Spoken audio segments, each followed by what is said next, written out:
U.S. President Donald Trump making some news as he boarded Marine One on his way to Asia on Friday morning, saying that he will actually spend an extra day in the region in the Philippines to attend the Leader Summit of the East Asia Summit. And of course, he's been under increasing pressure to do just that. Take a listen. We're actually staying an extra day in the Philippines. We have a big conference, a second conference, and I think we're going to have great success. We'll be talking about trade.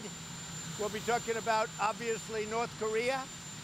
We'll be enlisting the help of a lot of people and countries. We'll see what happens, but I think we're going to have a very successful trip.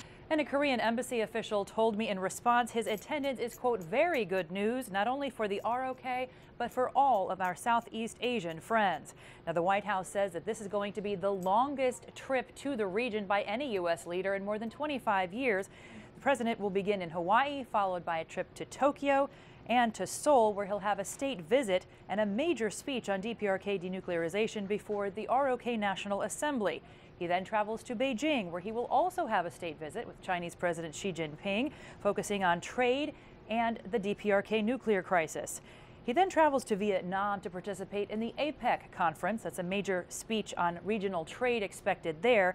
And then he wraps up with his trip to the Philippines, where he'll meet with President Rodrigo Duterte, attend events around the U.S. ASEAN summit, and of course, as we mentioned, also visit the East Asia Summit.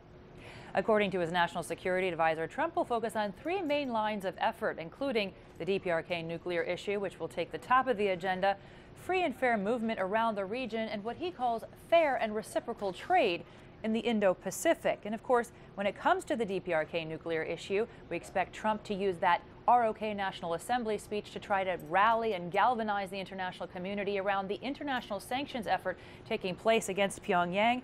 And also, we hear from H.R. McMaster, his national security advisor, that Trump will be asking Beijing to use its influence more on Pyongyang. The Chinese ambassador to the United States, Shui Tiankai, told reporters earlier this week he believes Washington can also do more. Take a listen. It's clear that if